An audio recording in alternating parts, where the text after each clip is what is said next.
Yeah, definitely really excited to rejoin the organization. If you look from the top down, there's so much young talent in here, and there's definitely a bunch of opportunity for guys to jump right in that lineup in Anaheim. So that's all a guy like me can really look for is opportunity and go into camp and do everything I can do and give my best shot to make that team and just be a part of an up and coming organization with all this talent. It'll definitely be a lot of fun. I know you only played 17 or 20 games or so for the Gulls last season before everything got shut down, but what did you see with Coach Deneen and at least the Gulls organization as a whole with what you got to play with them? Yeah, it was great. Obviously, it was a tough year for me being hurt most of the year, but Coach Deneen runs a tight ship, and he's definitely a good old school coach, and he's really honest with his players and prepares everybody in the right way, which is like all you can ask for in a coach. He gives you all the feedback that you need and would want. So, and with him trying to mold all the players and get them ready for Anaheim and eventually getting called up, he's a great fit for us, and he's a pleasure to play for. With all the uncertainty kind of surrounding this offseason for you and not knowing when you guys are going to be back to playing in the AHL, what has been your offseason or COVID offseason like, and how has it been preparing for not knowing your start date? It's been hard. I mean, no one's ever really been through this before, so there's not really a typical protocol for it. Normally, your summer training is built into a couple different phases where you work on strength and then you build into speed and then you're ready for your training camp. But not knowing when camp is coming, it's kind of been hard to adjust our programs. But I've actually been working with all the Ducks and Gulls strength coach and staff the whole time, and my trainer here in Buffalo. We just kind of put together a program and kind of went with the flow and, trying to build on stuff. But it's definitely been a long time to try and keep working on different things the whole summer. So just sticking with it and, getting the body healthy and getting it right. And hopefully when we get some certainty to when things are starting, we can really start to ramp it up and get ready for that camp when it comes. And then final question for me, like assume you probably got a chance to watch the NHL bubble. What did you think of that and moving forward for your guys' season, kind of would you like to see a bubble approach or what kind of approach would you like to see for the AHL season?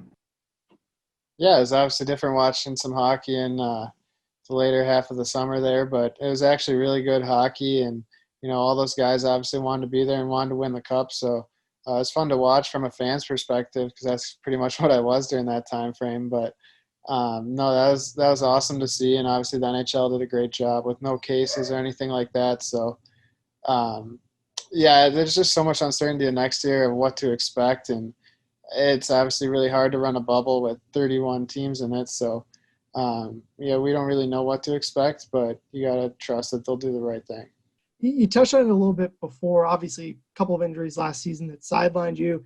How has this extended break really helped to get your body back to being close to or at 100%? Yeah, this has honestly been great for me to, just take some downtime off there when our season was officially canceled and, let the body heal back up. And then having this amount of time to train and get right, I feel like this is the best shape I've been in my life. And I'm sure a lot of other guys can say the exact same thing. So you just got to take, some positives out of what's going on and not being able to play. So getting our bodies healthy and right and hopefully getting back to a season soon will be good. We know that typically during the off season you'd be training with other guys, other hockey players, and obviously with COVID restrictions, a lot of that has been taken away. So how has the team really supported itself, with teammates and everybody else kind of through this really long process where you're not getting together, you're not training at the same time? Yeah, it's tough, but like I said, the Ducks and Gulls staff has done a great job, checking in with not only me but my trainer as well on a weekly basis, and giving us guidelines and stuff to work on throughout this whole time. So credit to them; they've done a great job and made it easy on us to, just follow what they give us and work on those things. But also, the coaching staff has been sending us video clips from guys in the bubble and the NHL, or player comparables and stuff to watch to keep the mind into it as well. And pretty much just doing everything we can to stick with it and be ready to go once we can go. Can you tell us some of the player comparables that you've been sent to kind of watch, or is that secret information? No, I don't know that it's secret. They sent me Corey Perry, Oliver Bjorkstrand, David Perron, and Alex Tuck were the guys they sent me. Nice. And final one for me. Obviously off the ice, you've had a pretty busy summer. I saw you guys adopted a puppy, ended up getting married as well. How much has, this pause really helped you to kind of have those personal life things happen that maybe you were, kind of trying to jam into a tight timeline, and now you've had the ability to do some of those things off the ice as well? Yeah, I mean, we've tried to make the most of this summer and do things you normally wouldn't be able to do. And we were worried about our wedding for a while, and we ended up postponing the big thing, but we just got married in our parents' backyard with our small family in town, and that was great. And we got to spend a ton of time with our puppy. I said the last time I was on Zoom, he was maybe like 10 pounds. He's close to 70 now. So it's been good to be with him and train him, and just spend time with family and be at home. I bought a house last summer and had to leave like 4 days after we closed on it to go to training camp. So to be at home and spend time at home and do things in the fall. I haven't been home in the fall in 8 years. So just taking those things and enjoying them while I can, and being ready to get back to hockey. Awesome. That's it for me. Thanks, and congrats again. Thank you. And then Andy. Hey, Potsy, congrats on the contract. Good to see you again, man. Thank you. Appreciate it. Hey, with signing this, do you feel like you got a lot of unfinished business with this organization because you weren't able to get that engine rolling 100% last season with the injuries that you had, and then obviously we ran into stoppage? I mean, that's got to be a factor in your mind where you can say, look, I can be a part of the Ducks. I can be, if the AHL needs me, that go-to guy. But I got a lot to offer here.